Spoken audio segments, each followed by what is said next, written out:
Assalamualaikum Bu Sri, apa kabar? Alhamdulillah baik Bu. Jadi di sini saya dari JGP Angkatan 6 ingin melakukan supervisi akademik kepada rekan sejawat kami Bu Sri Suryaningsih SPD, yaitu guru mata pelajaran Bahasa Indonesia. Saya di sini berperan sebagai supervisor. Jadi tepat hari ini mata pelajaran Bahasa Indonesia saya akan melakukan yang pertama tahap supervisinya, yaitu praobservasi. Jadi kami akan melakukan praobservasi kepada Bu Sri. Gimana kira-kira masih ada waktunya, ada kan Bu ya hari ini? Oke, baiklah, masih panjang ya ada waktunya. Baik Bu, untuk hari ini RPP-nya ada Bu. Baik, ini adalah rencana pelaksanaan pembelajaran punya Bu Sri Suryaningsih. Saya akan melakukan untuk tahap praobservasinya.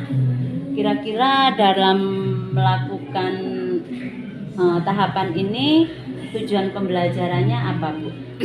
Ya, ada beberapa tujuan pembelajaran. Salah satunya yang pertama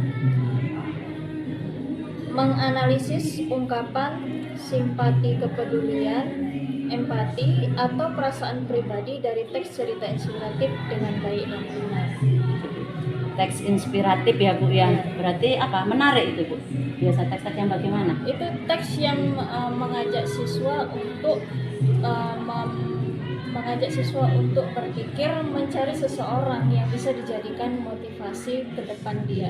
Oh, menarik sekali ya Bu ya. Menarik. Jadi siswa merasa tertantang ini ya. Jadi siswa tadi bisa contohnya dia memiliki cita-cita atau keinginan ya. Jadi itu sebagai inspirasi mereka.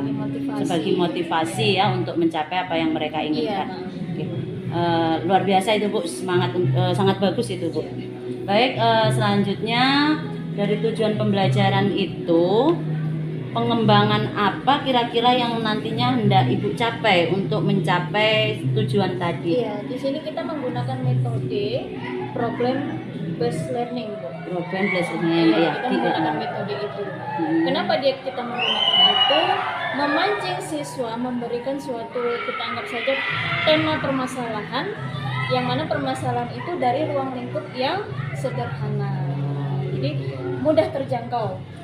Ya, ya. Sendiri. Oke, itu untuk pengembangannya ya Bu ya. Kira-kira dari pengembangan yang sudah Ibu sampaikan tadi, strategi apa yang akan Ibu gunakan nanti pada saat observasi di kelas? Kita di sini menggunakan strategi yang pertama, salah satunya ada beberapa strategi Bu. Ya. Yang pertama di sini kita memetakan murid atau siswa dalam proses pemetaan Bu ya. Di sini nanti kita akan belajar secara berkelompok. Secara berkelompok. Betul. Jadi mereka kan bisa saling berdiskusi atau bertukar pendapat dalam menyelesaikan atau permasalahan yang kita sampaikan tadi, yang di ruang lingkup yang sangat sederhana, mereka bisa saling bertukar pendapat, saling memberikan pendapat mereka masing-masing. Jadi pemetaan nanti berkelompok dari masing-masing siswa. Jadi mereka bisa menyelesaikan masalah-masalah tadi ya Bu ya. Selain itu apalagi Bu strateginya? Di sini ada penerapan KSE, kompetensi sosial emosional ya Bu ya, dari proses pembelajaran. Ini strateginya. Kenapa kita pakai itu? Karena di sini kita tahu dalam satu kelas itu kita tahu perbedaan masing-masing anak. Kemampuan anak itu berbeda. Kemampuan anak berbeda-beda ya Bu ya. Karena kita pakai strategi yang seperti itu. Oke, selanjutnya tadi sudah ada pemetaan sesuai kebutuhan belajar murid. Kemudian ada juga Ibu ini menerapkan kompetensi sosial emosional. Jadi siswa menjadi tertarik ya atau terinspirasi untuk mengikuti materi tentang apa tadi Bu di sini? Ya, cerita inspiratif. Cerita inspiratif. Oke. Jadi Jadi dari beberapa hal yang sudah Ibu sampaikan, ini adalah pra observasi kita ya Bu ya. Kemudian nanti semoga dalam melakukan observasi nanti ya semuanya bisa berjalan sesuai dengan yang kita inginkan. Amin. Ya Bu ya, harapan kita ya agar pembelajaran kita itu tetap berpihak pada anak. Senang, kita gurunya pun juga senang. Saya rasa itu percakapan kami untuk pra observasi. Selanjutnya kami akan melakukan observasi di dalam kelas. Saya akhiri. Saya Nani Astuti beserta Bu Sri Surya mengucapkan Assalamualaikum warahmatullahi wabarakatuh. Rindu. Pasti dia kita duduk sendiri teman-teman. Kita nggak punya teman. Kita berjalan bersama dengan orang tuanya.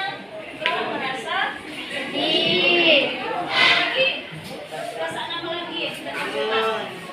Ya, merasa resah. Kita nggak punya orang tua.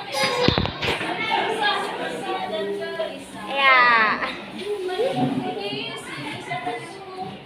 orang tua.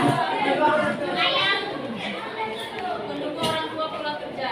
Nah, kita sudah bisa membayangkan kalau kita nggak punya orang tua, salah satunya kita nggak sedih, ya kita nggak bisa curhat, kita nggak bisa bertukar pikiran dengan orang. Nah, sekarang kita sudah duduk berkelompok, ya kita sudah duduk.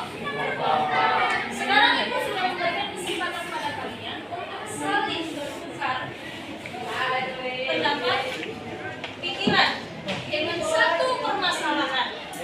Ya, satu permasalahan. Orang tua kita jadikan sesuatu atau inspirasi untuk kita. Kita ambil salah satu contoh orang tua, kita jadikan seorang motivator yang bisa memberikan motivasi, yang bisa memberikan inspirasi. Untuk siapa? Untuk siapa? Untuk kita, kalian semuanya. Sekarang kalian berdiskusi memecahkan satu permasalahan yang sangat sederhana yang berada di diri kalian. Ya? Paham? Paham? Nah, sambil membayangkan sisi yang baik dari orang tua masing-masing. Sudah? Sudah? Ada yang mau bertanya? Ada yang mau bertanya? Ada yang mau bertanya? Tidak ada? Paham? Bagaimana? Bisa? Iya, bisa. Coba tanya. Ya.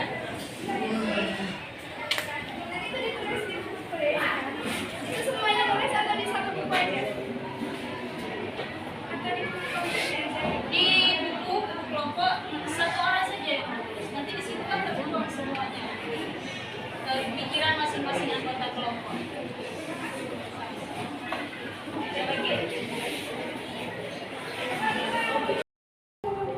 Assalamualaikum Bu Sri. Oke, apa kabar Bu? Alhamdulillah hari ini. Baik-baik saja ya. Oke. Terima kasih atas kesempatan Ibu bisa kita lanjutkan lagi yaitu kegiatan supervisi akademik dengan teknik coaching. Di sini kami mau melanjutkan pada percakapan pasca observasi kelas.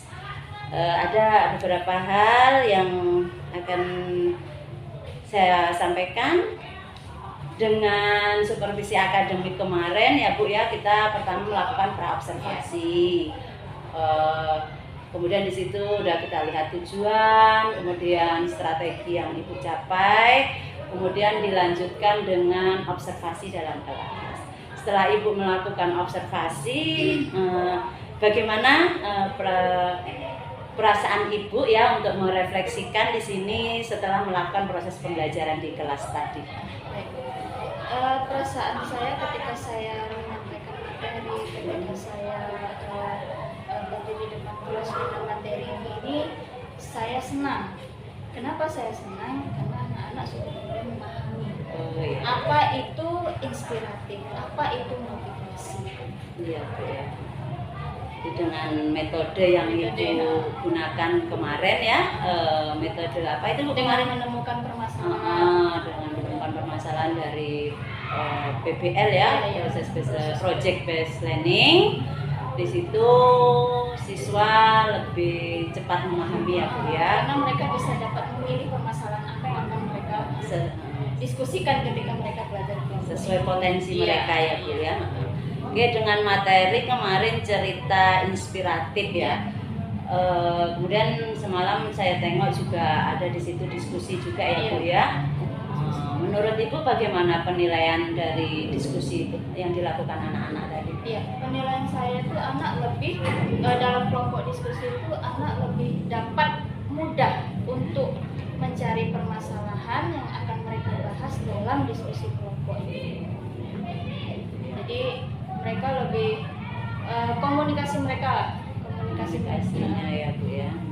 Dalam menemukan permasalahan dalam materi menemukan permasalahan dalam diskusi tadi dengan metodenya tadi ya Bu ya. Oke, kemudian lanjut media ini Bu ya, yang berkaitan dengan media. Kira-kira media apa menurut Ibu yang tepat untuk anak-anak sehingga mudah untuk mencapai tujuan pembelajarannya? Kemarin permasalahannya kita kena di media ya Bu. Jadi untuk lebih memudahkan anak bisa melihat langsung, untuk saat ini kita lebih ke mungkin anak bisa membuka internet, Google atau YouTube ya. Nanti dari situ mereka bisa mencari atau mengketik sesuatu apa sih yang bisa dijadikan suatu motivasi atau inspiratif bagi mereka gitu. Jadi medianya salah satunya itu media internet. Selain internet kira-kira apa lagi ya untuk bisa membantu anak-anak itu menurut Ibu? Mungkin dengan cara melihat secara langsung sosok seseorang. Oh iya, bisa mantap jadi, itu Bu ya, seperti itu. Dari proses pemahaman mereka langsung gitu. Sosok seseorang ya. Sosok seseorang itu kira-kira siapa Bu? Sosok seseorang itu dari lingkungan sekitarnya ya? Kalau atau dari bagaimana? lingkungan sekitar, keluarga bisa. Oh iya, dari bagus sekolah itu. pun bisa. Betul. Jadi media itu tidak hanya sesuatu yang di layar, bisa saja langsung mereka ambil. Iya, mantap itu Bu ya. Jadi bisa media itu lingkungan sekitar kita ya, contohnya tadi keluarga itu yang paling mudah ya mereka lihat sehari-hari ya. Jadi itu tadi beberapa hal ya yang sudah Ibu lakukan untuk bisa memotivasi siswa ya untuk materi tentang cerita inspirasi. Kemudian selanjutnya dari tadi ya Ibu sendiri juga sudah menyampaikan dari permasalahan untuk media tadi ya. Kira-kira rencana tindak lanjut rencana selanjutnya tadi untuk memperbaiki pembelajaran tadi dengan langsung ya, sumbernya dari lingkungan, kemudian melihat dari internet. Nah, selain itu untuk mewujudkan ya Bu ya, untuk mewujudkan kira-kira siapa yang bisa membantu untuk agar rencana Ibu itu bisa tercapai? Yang bisa membantu itu kalau dari lingkungan keluarga ya Bu, bisa keluarganya. Kalau dari lingkungan sekolah bisa dari teman-temannya, bisa dari gurunya. Oh iya ya, dari guru ya Bu ya. Yang bisa membimbing dia langsung. Itu guru mapel yang serumpun ya Bu ya? Bisa guru mapelnya yang terus memang mengajar di mata pelajaran itu, bisa jadi guru mapel yang lain bisa Bu. Guru mapel yang lain ya. Iya bisa. Namanya kita media mengamati langsung, bisa terjun langsung siapapun bisa. Iya Bu, saya sangat mendukung ya dari ide-ide Ibu itu. Jadi apa yang menjadi tujuan bisa terlaksana dan pembelajaran yang intinya di sini berpihak kepada anak ya Bu ya. Jelas berpihak pada anak bisa mendapat atau menerima materi sesuai dengan juga keinginan mereka. Mereka melakukannya dengan senang, itu yang terutama. Jadi tidak ada paksaan. Oke, saya rasa cukup itu saja ya Bu ya. Semoga nanti untuk rencana tindak lanjutnya lancar ya. Baik, itu saja lembar daripada catatan percakapan pasca observasi kami. Terima kasih, saya Nani Astuti, CGP Angkatan 6 dan Bu Sri Suryaningsih dari Mapel Bahasa Indonesia. Kami dari UPT SMP Negeri 5 Tabumilir. Terima kasih. Assalamualaikum warahmatullahi wabarakatuh.